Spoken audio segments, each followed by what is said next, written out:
So we have yet another interview with the producer of Dragon Ball Sparking Zero. The news has been non-stop flowing, and we got some big confirmations within this one. For one thing, we actually have an updated status when it comes to whether or not this game will be using rollback netcode. And the long story short, they are not using rollback netcode. There are lots of other things to confirm in this video as well. It's a pretty big article, so we'll be going through the things that are very notable and more details that have not already been talked about yet. So this article right here is actually from Famitsu, and we're going to be using Google Translate for most of it. I do want to give a special shout outs to Ayub on Twitter. They put out a thread where they translated the second half of this interview from Famitsu, which is kind of interesting. They had no mentions of the first half of the interview. Maybe they did previously, but I didn't see it on their page. So shout outs to them. They made a bunch of translations for it, but we're going to be using Google Translate to go through because it goes through both of them pretty decently, I think. There also will be a Dragon Ball Sparking character trailer premiering on June 26th at 6:20 Eastern Time. This very well could be featuring all characters or showcasing a bunch of new characters. I don't know, but it's pretty exciting. Maybe this is where we get GT confirmations. I don't know. We'll have to wait and see on that. If you guys are hyped and ready for more updates on this game, hit that subscribe button and notification bell so you don't miss out on any of those guys and help raise that 38%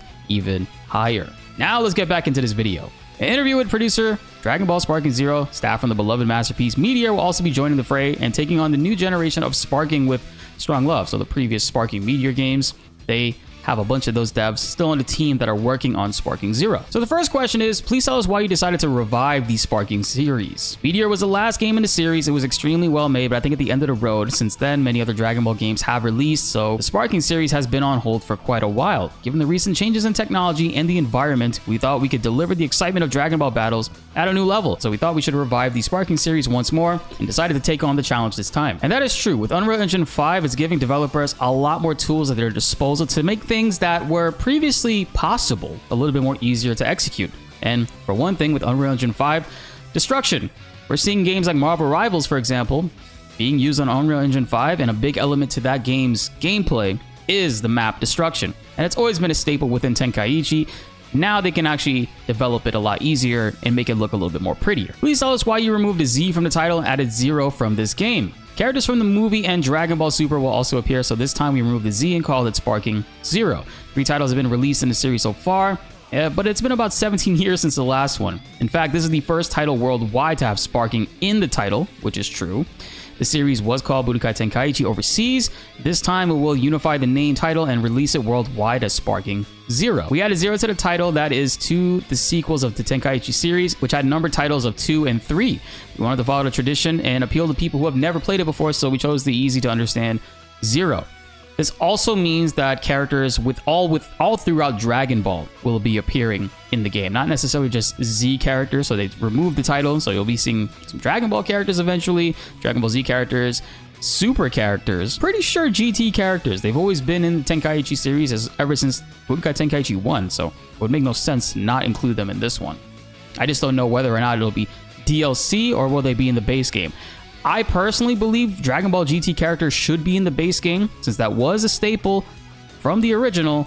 But hey, if eventually they are added in later as free DLC, I'm not complaining about that either. I just don't think fans should have to pay for that. It seems that it'll be quite difficult to turn the battle scenes from Dragon Ball into action. Did you pay any particular attention to the feel of the action? Producer says that is something that we place great importance on. The feature of this game is that you can decide with your own hands the actions that are typical of Dragon Ball. After blowing away the enemy, I want to follow up with this technique. You can express your own unique style of fighting with your Dragon Ball style. And that is true with the arena style fighting games. You can kind of simulate more of a Dragon Ball fight in that way, complete with the destruction and the camera being behind them, but you get a little bit more of traditional battle sense of what the series, or what you could expect for the series within this style of fighting. But they also have an assist function and an auto assist function, which is interesting. Basically, not using auto gives you more freedom of action. Assist auto is great for beginners and is provided so that even though players who are not good at the games can play. The intention is that we want players to enjoy a certain degree of Dragon Ball-like fighting style,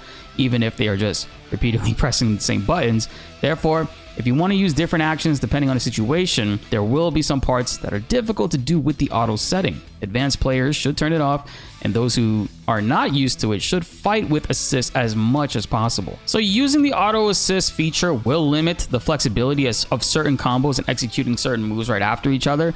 So if you are an experienced player and you're trying to go for those further advanced combos, or situational gameplay moments, you might not want to play. You most likely don't want to play with assist on. But if you're a new player still getting used to the game and learning various things about the characters and whatnot and the way that the system is going to be implemented, by all means, use assist. This is a very interesting question right here. In the demo, we were able to fight in teams of 3, for example, 1v3. Is there any kind of handicap such as the one-person team being stronger? There is no such system. Also in the trial version, there were 3-person teams, but in the final version, you can form teams of up to 5 people.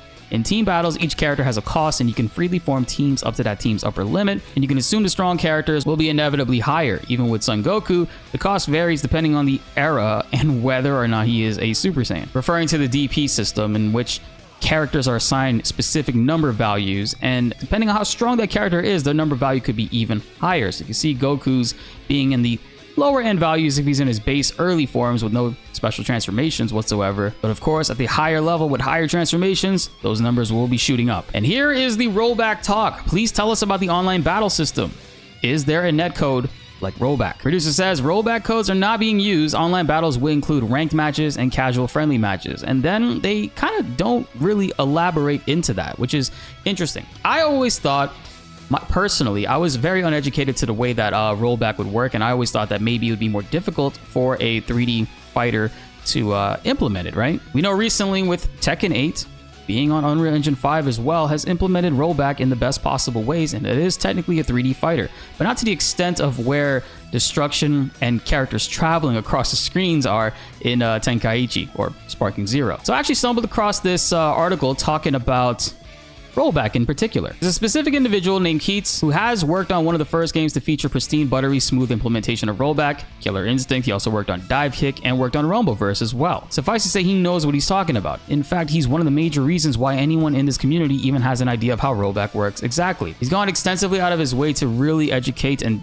detail to audiences and people within the community just how rollback works, how they implement it, various things of that nature. So Keats actually has a tweet right here where he says rollback is actually very hard to do, but it is not harder to do for 3D games than 2D games. You're still just receiving input, checking your client's predictions, and resimulating to the current frame if the predicted input was wrong. And throughout the thread of this tweet, he's actually conversing with people and informing them exactly how things work and clarifying on a few details. So Christian actually brought up a really good point. By the way, this is back in January. In my ignorance, wouldn't it be tougher or less efficient if the amount of possibilities to predict were higher? Often cited with 3D, larger move lists, stage positioning, interaction. This is also in 2D too, and additional axis of movement.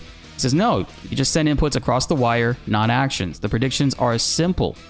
If a button is being pressed on the previous frame, assume it is still being pressed on the next frame. I will be linking this tweet and this thread and this article down below in the description if you guys want to check it out more. It just seems that they decided not to go with rollback netcode for this game, and I'm assuming it's going to be using delay-based netcode. So we're going to have to test it out and wait and see for ourselves just how the netcode feels personally when playing against, well, peer-to-peer. If you scroll down a little bit more, is there online play like cooperative battles with friends? He says, no, basically it is a 1v1 game. So previously I was hoping that with the announcement of 5v5 that it would be possible eventually to get a party mode where it's like out of the 5v5, you and 4 other friends control one individual character and basically go into like a 10-man battle. It does not seem to be within anything that they're trying to implement or do, nor do I know if it'll function properly with the way that the game's netcode is set up. Again, all of this is just still going to require us to actually play the game and test things out to see just the way that they function and if they're actually really good. But there's an official confirmation, no rollback netcode for this game. You said you don't place much importance on balance, but I think there are some aspects that can't be ignored. Will there be any adjustments and updates after the release? Producer says, I think the environment in which players play will change depending on the management. If there are voices saying that the environment is too difficult to play in, we would like to update it. There are no plans for that at the moment though. So just like all the other developers, they don't have any plans to change or update things, but you know, we're going to find that Z Broly style character where it's just busted beyond all repair. I'm sure enough people, especially on social media, will be making complaints and videos and stuff to where they can't ignore it and things will effectively be adjusted. I don't know how often this game will be patched. I don't necessarily know how balanced it is. They have obviously said that this is not going to be a balanced game like Dragon Ball FighterZ, so don't go into this game expecting that. But if there is a character that's just obviously steamrolling everybody no matter what it is you do and you can't really counter it, I could totally see them stepping in on them. If you challenge Mr. Satan with the strongest Goku, can you win? Yes, it's not like you can't damage them. So if you have the skill, you can win. If you perfectly recreate the original, there are characters that you cannot beat or damage, but we do maintain the minimum standard. So again, if you're beating people's asses with Hercule, that is the absolute #1 badge of disrespect.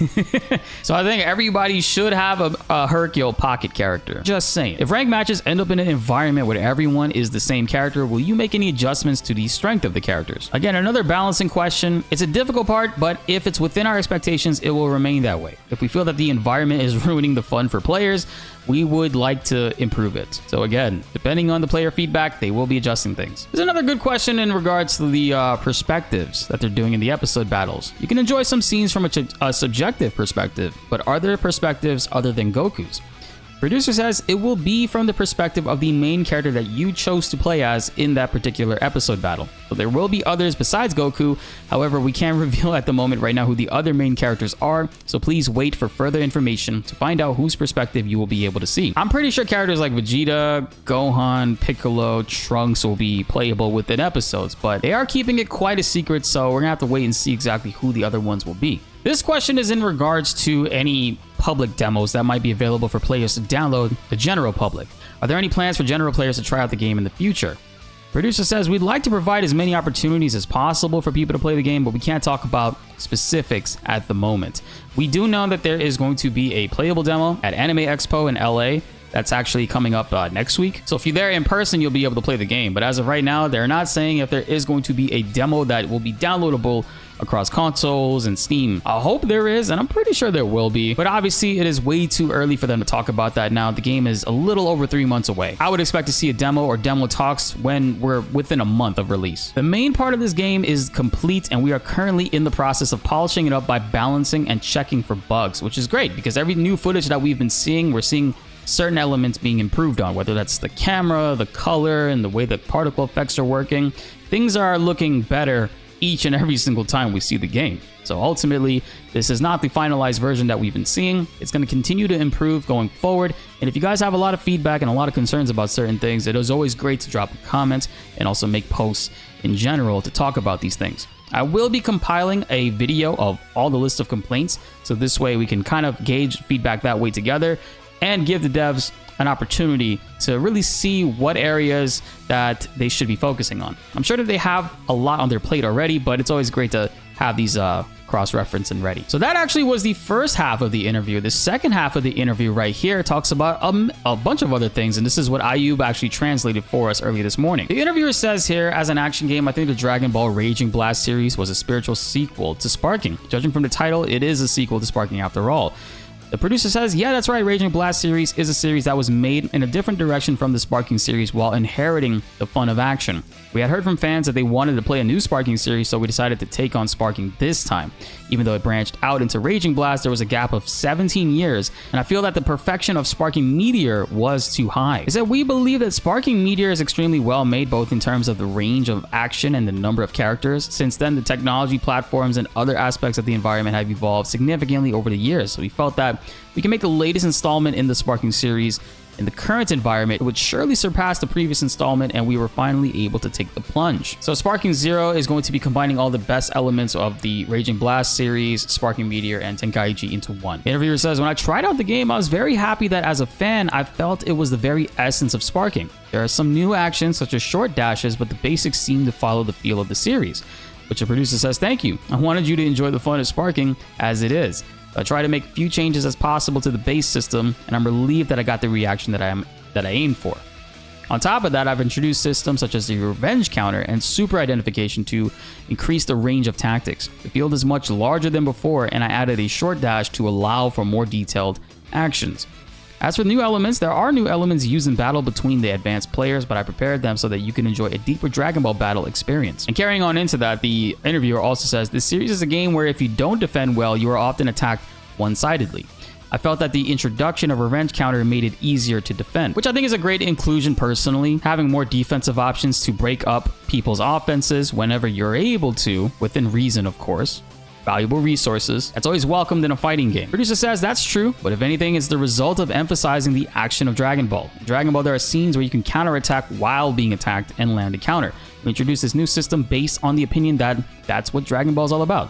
Also, Kamehameha waves were previously not repelled in the game, but we thought that Dragon Ball is all about being able to bounce back Kamehameha waves, so we created a system where you can prepare for various attacks and counterattack. Kamehameha waves, such as the Ultimate Blast released in a sparking state, cannot be bounced back. But this system will now allow you to enjoy more Dragon Ball-like action, which is cool. You'll be able to deflect big beam attacks, but if they are in the sparking mode, which is when their bars are completely sparking, you won't be able to because those are much more higher powered. I want you to think of it as a fighting action game where you can play Dragon Ball. I'm sure some fans will have their own preferences, like when this move comes out, you should return it with this move and not avoid it. The appeal of this game is that you can perform these actions with your own hands as much as possible. However, it is not a casual game, and you can keep enjoying deep tactics as you improve your skills. I think that translation means it is not a competitive game. We're not throwing away the balance of the battles, so we are currently adjusting it so that you can enjoy online battles for a long time. However, unlike esports titles, we don't have the idea of emphasizing fairness between characters. Instead, we place importance on a character's personality. Now, this is actually a really big exciting element for me personally. In the character select screen during the demo, Android 18 was the normal one, while Android 17 had the super suffix and was wearing the super costume. It is possible to change costumes in this game, but your producer says, I can't tell you about the characters. However, just like in previous games, there are some characters who can change their costumes if they want to fight in this costume at the time. So for characters who performances don't change much between Z and Super, there are no super versions, but there are super costumes. He says that might happen, or it might not, which means it will. The costumes change depending on the situation and damage during the battle, so I hope you enjoy the small details. This is a really cool thing for me personally because I love this particular outfit for Gohan, which is the Great Saiyaman outfit where he can go Super Saiyan and the do-rag like flies off or whatever in the anime. But this actually was a skin in Tenkaichi 3 and probably my favorite outfit for Gohan. Personally, I like this look. I wish that he actually kept this look and it was something that they had him kind of grow into on his own. Like he had, like, you know, throughout the years, he's worn Goku's gi, he's worn Piccolo's gi. Gohan doing his own thing and kind of giving a homage to Android 16 at the same time with this color palette, I thought would be pretty special. Now in Tenkaichi 3, you couldn't go Ultimate Gohan in this outfit, I don't think. You can only go as a max of Super Saiyan 2. I kind of hope they break that and you're actually able to do it, because if you look at the recent footage with the Great Saiyaman, you could actually, while in the purple gi Gohan, the Piccolo gi, you can actually revert and then transform into Great Saiyaman. Completely new outfit across the characters. I think that's a really cool addition, and plus there's lots of other cool outfits as well they can throw in there. Everybody's been asking for the driver license Goku and Piccolo episode. They should totally just do that for us, man. That's gonna be a big one. A lot of people will really like that one. So the interviewer tries to kind of bait him into answering something that will kind of elaborate more as far as how far the story or other elements of the story will be implemented. Goku's episode battle will be depicted from the Raditz arc to the Tournament of Power arc. The fact that characters such as Dragon Ball Superhero will appear in DLC, does that mean the characters participating are not limited to that, right? For example, the original Dragon Ball anime, which the producer laughs and says, I'm sorry, that also relates to characters, so I can't really answer that question. All I can say is that if you choose Goku as the main character in the episode battle, you can enjoy the series from the battle with Raditz to the Tournament of Power. Can't trip him up, but I'm pretty sure that, you know, when devs talk about this stuff and they say things like this, it is almost a 90% guarantee. As for the custom battles, it seems like it will be difficult to develop, especially the dialogue editing. Even though you can only use a set words, it seems like users will be able to slip through the holes. Producer laughs and says, we try to avoid that as much as possible. We want everyone to treat Dragon Ball with love. However, depending on the situation, we think the management will have to deal with such cases. This is like another popular Bandai title, looking at Elden Ring, and traditionally majority of the Souls games, where people can use pre-created in-game dialogue and texts to say funny things. Like most recently in Elden Ring, what is it? I can't wait to go home to Edge. And the good old finger butthole. I'm sure there will be dialogue that we can manipulate and players will be able to find that will become viral to the point where the devs have to make an emergency hotfix to either tweak or remove it. I think this is very important too. Is there a search function for the custom battles published online? Yes, you'll be able to search by difficulty level, various conditions, and tags. We are currently making adjustments. I kind of hope you can search for the names too as well. Kind of think that's what it's sort of elaborating to, but it seems like it's filter based.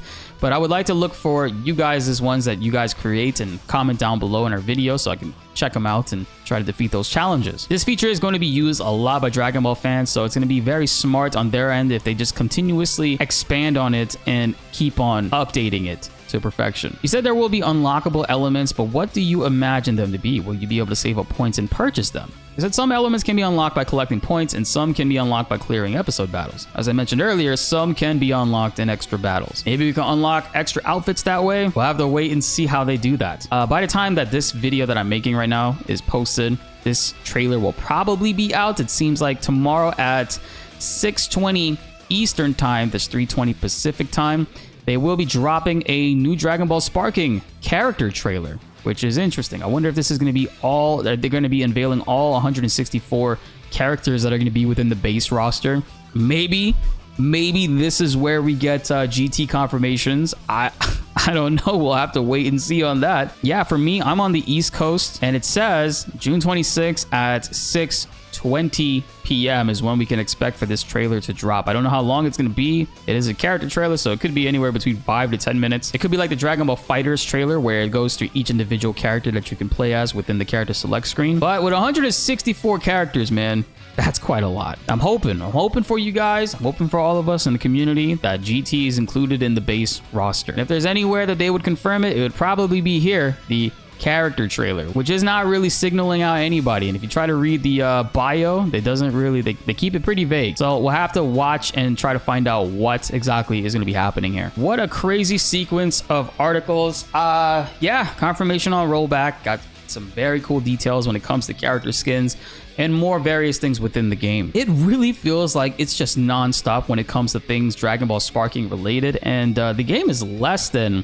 4 months away. We got a little over 3 months until the game drops on October 10th, and there is an early access period where people will be able to play on October 7th. That is if you got the collector's edition. So until then, we could expect constant drops in information for this game to be a regular thing. Now, when it comes to a demo, I don't know when that will be happening. I could totally see a demo happening closer to launch, within the month, maybe a couple weeks of the game dropping, and also being extremely limited to what we can actually do within it. But the more updates we get on that, I will keep you guys covered. Unfortunately, I won't be able to make any videos on that character trailer. I will be busy at the time and I just can't make it in time. But I can't wait to see what you guys think in the comments below. Be sure to like the video if you enjoyed and subscribe if you are new. More Dragon Ball Sparking videos are on the way and you don't want to miss them.